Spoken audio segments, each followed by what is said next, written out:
امیر حمزہ کے متعلق اللہ کے رسول فرماتے تھے اسد اللہ و اسد رسولہ، یہ میرے چچا امیر حمزہ جو ہیں اسد اللہ، اللہ کے شیر ہیں، و اسد رسولہ، اور یہ مجھ محمد کے بھی شیر ہیں، میرے بھی شیر ہیں اور اللہ کے بھی شیر ہیں۔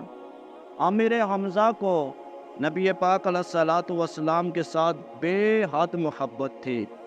آپ بڑے شفیق چاچا تھے نبی پاک علیہ الصلوۃ والسلام کے۔ غزوہ احد کے دن جب آپ کو جام شہادت نصیب ہوا تو اللہ کے رسول صلی اللہ علیہ وآلہ وسلم ہچکیاں بھر کے رونے لگے۔ اللہ کے رسول کے لیے یہ بڑا امتحان کا دن تھا کہ آپ کے شفیق چچا کا سایہ بھی آپ کے سر سے اٹھ گیا۔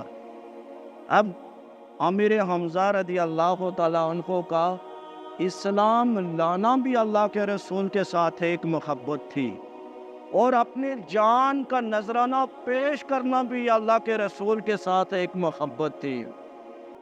امیر حمزہ پیشے کے اعتبار سے شکار کرتے تھے۔ کیا کرتے تھے؟ شکار کرتے تھے۔ آپ جب شکار سے آتے تو اتراتے ہوئے متکبرانہ انداز سے چلتے۔ اس وقت کیونکہ اسلام کی عظیم نعمت سے آپ کا سینہ مستحفظ نہیں تھا، آپ جب شکار سے آئے تو اتراتے ہوئے متکبرانہ انداز سے چل رہے تھے۔ یہ وہ تاریخ کا دن تھا کہ جس دن ابو جہل نے نبی پاک علیہ الصلوۃ والسلام کو اکیلا دیکھ کر ایک نوکیلے پتھر سے آپ کے سر کو پھوڑا۔ نبی پاک علیہ الصلوۃ والسلام کے مبارک سر سے خون بہنے لگا۔ جب امیر حمزہ آئے، جب وہ اتراتے ہوئے چلنے لگے، متکبرانہ انداز سے چلنے لگے، تو دو خواتین آپس میں بات کرنے لگیں۔ کہتی ہیں کہ آج امیر حمزہ کو اگر پتہ چل جائے کہ اس کے بھتیجے محمد کے ساتھ ابو جہل نے کیا کیا تو یہ پھر بھی اس طرح چلتا۔ امیر حمزہ کے کان میں یہ آواز پڑی۔ ان خواتین سے پوچھا کہ کیا ہوا آج محمد کے ساتھ؟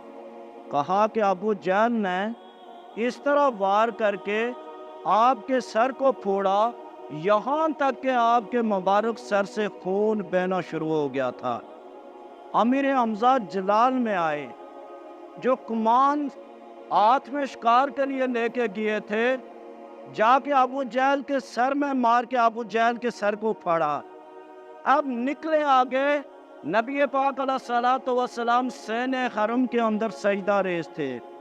بڑی توجہ طلب بات ہے، امیر حمزہ سین حرم میں پہنچے، جا کے کہنے لگے یا ابن اخی، اللہ کے رسول صلی اللہ علیہ وآلہ وسلم سجدے کی حالت میں تھے، جا کے بلند آواز سے کہا یا ابن اخی۔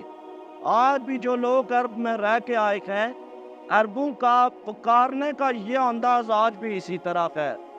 جا کے کہا یا ابن اخی، اے میرے بھائی کے بیٹے۔ اللہ کے رسول صلی اللہ علیہ وسلم سجدے میں ہیں۔ پھر بولے امیر حمزہ یا ابن اخی، اے میرے بھائی کے بیٹے۔ میاں صاحب نے کہا تھا آس کسے دے کچھ نہیں لگ دے، نہ کوئی ساڑا دردی۔ اللہ کے رسول صلی اللہ علیہ وآلہ وسلم اپنے پروردگار کی بارگاہ میں اپنا دکھ سنا رہے تھے۔ کہا کہ میں کسی کا کچھ نہیں لگتا۔ تیسری مرتبہ امیر حمزہ نے کہا یا ابن اخی، اے میرے بھائی کے بیٹے، میں تمہیں مبارک دیتا ہوں کہ میں ابو جہل سے تیرا بدلہ لے کے آ گیا ہوں۔ نبی پاک علیہ الصلوۃ والسلام نے اپنا سر سجدے سے اٹھایا، امیر حمزہ کی طرف مڑ کے کہا کیا میرے چچا، مجھے اس بات سے کوئی خوشی نہیں ہوئی، میرے چچا مجھے اس بات سے کوئی خوشی نہیں ہوئی کہ آپ ابو جہل کا سر پھاڑ کے آئے ہیں۔ آپ جلال میں آئے، عرب کا اتنا بڑا سورما، عرب کا اتنا بڑا رئیس، عرب کا اتنا بڑا وزن رکھنے والا شخص، کہا میں اس سے انتقام لے کے آیا ہوں۔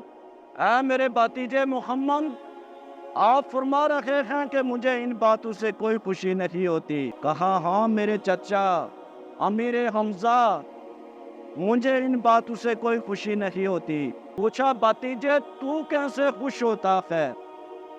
اللہ کے رسول نے فرمایا پھر سن چچا، میں اس طرح خوش ہوں گا کہ میں جس اسلام کا پرچار کرتا ہوں، میرے چچا تو بھی اس اسلام کا پرچار کر۔ اے میرے چچا، جس رب کا میں پرچار کرتا ہوں تو بھی اس رب کو مان۔ امیر حمزہ کھڑے ہوئے، اپنے سینے کو کشادہ کیا، اپنے سر کو اٹھایا، کہا کہ میرے بھتیجے سن، آج کے بعد میرا یہ فیصلہ ہے کہ جو محمد کا رب ہے وہی منج حمزہ کا بھی رب ہے۔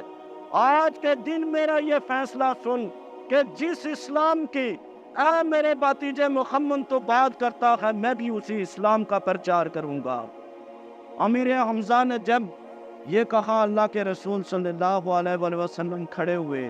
اللہ کے رسول کے لیے یہ بڑے اعزاز کا دن تھا کہ امیر حمزہ 39 نمبر کے مسلمان تھے۔ 39ویں نمبر پر امیر حمزہ رضی اللہ تعالیٰ عنہ مشرف با اسلام ہوئے، اور 40ویں نمبر پر اب اسلام کو افادیت مل گئی، اسلام کو عزت مل گئی، اسلام کو شہرت مل گئی۔ 40ویں نمبر پر امام عادل عمر ابن خطاب رضی اللہ تعالیٰ عنہ نے اسلام قبول کیا۔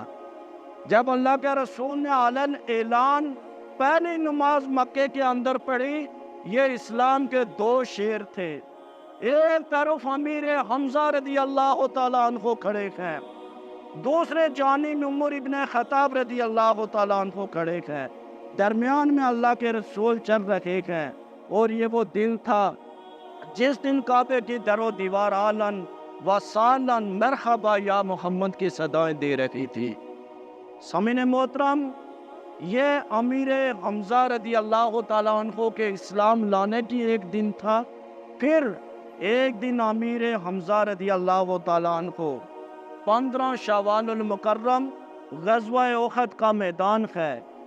امیر حمزہ جیسے شفیق چچا، اللہ کے رسول صلی اللہ علیہ وآلہ وسلم کے چچا وہاں پہ شہید ہو جاتے ہیں۔ اب شہادت کی بنیادی وجہ کیا تھی کہ غزوہ بدر کے اندر آپ کی توجہ چاہوں گا، 17 رمضان المبارک کو غزوہ بدر ہوا۔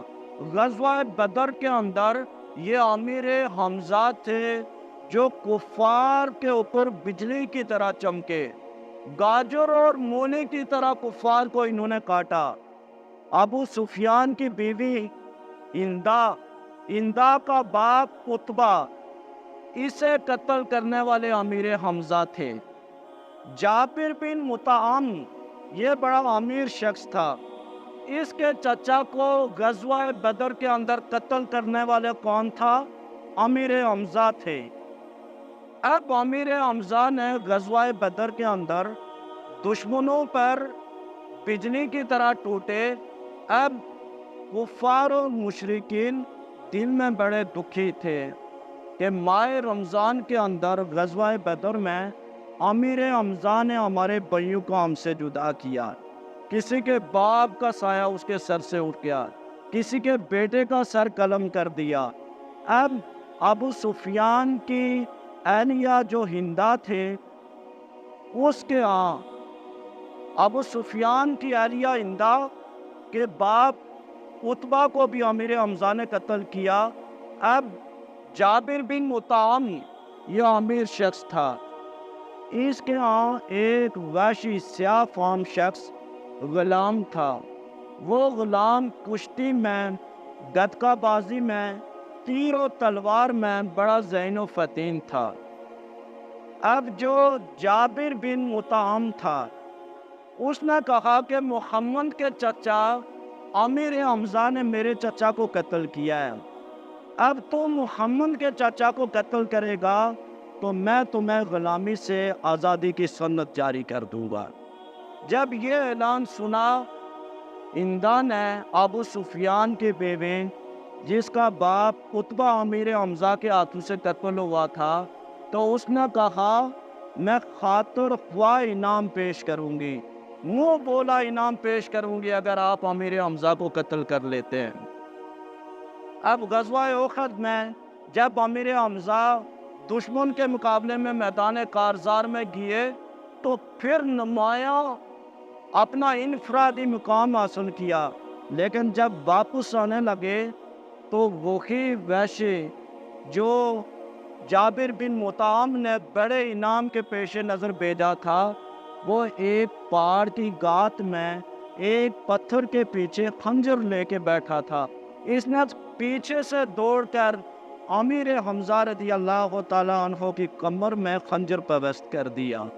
وہاں پر جب امیر حمزہ رضی اللہ تعالیٰ عنہ گرتے تھے تو کفار نے اتنے دردناک سنگین انداز سے آپ کو شہید کیا کہ جو حضرت ہندہ تھی، بعد میں اسلام کی دولت سے مستفیض ہوئی، انہوں نے آپ کا سینہ چیر کر آپ کے جگر کو تار تار کیا تھا۔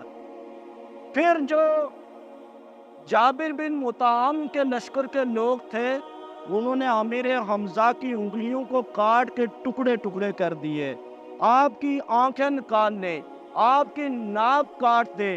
نبی پاک علیہ الصلوۃ والسلام نے جب امیر حمزہ کے اس جسد اقدس کو دیکھا تو اللہ کے رسول صلی اللہ علیہ وآلہ وسلم رو پڑے، اور سیرت کی کتب کے اندر موجود ہے، اللہ کے رسول نے فرمایا کہ آج کا دن امیر حمزہ کی شہادت کا دن منج محمد کے لیے صدمے کا بہت بڑا باعث ہے، اس سے بڑا صدمہ اس سے پہلے منج محمد کو نہیں پہنچا۔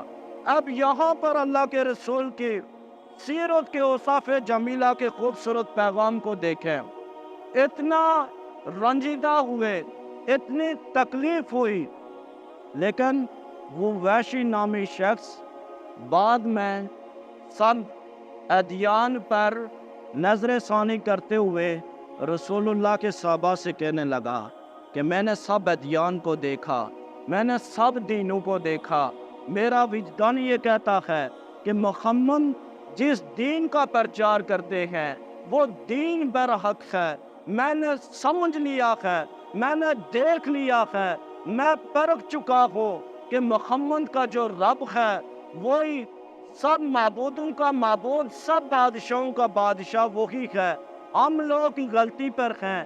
اب وہ وحشی کہنے لگا کہ آپ جائیں اور جا کے اللہ کے رسول، نبیوں کے امام محمد مصطفیٰ صلی اللہ علیہ وآلہ وسلم سے پوچھیں کہ اگر میں اسلام لے کے آؤں کیا میرے لیے بھی معافی ہے؟ اللہ کے رسول صلی اللہ علیہ وآلہ وسلم نے تاریخی جملہ ارشاد فرمایا، نبی رحمت صلی اللہ علیہ وآلہ وسلم نے فرمایا کہ ہزاروں کافروں کا قتل ایک طرف ہے، منج محمد کو ہزار کافروں کے قتل سے اتنی خوشی نہیں ہوتی، ایک شخص جو میرے پروردگار کے نام کا پرچار کرے، میں اللہ کا رسول اس پر اس سے زیادہ راضی ہوتا ہوں۔ ہزار شخص قتل ہو جائے میں اللہ کا رسول اتنا خوش نہیں ہوتا، ایک شخص دین متین کی عدائت سے اپنے سینے کو مستحفظ کرے، مجھ محمد کو زیادہ خوشی ہوتی ہے۔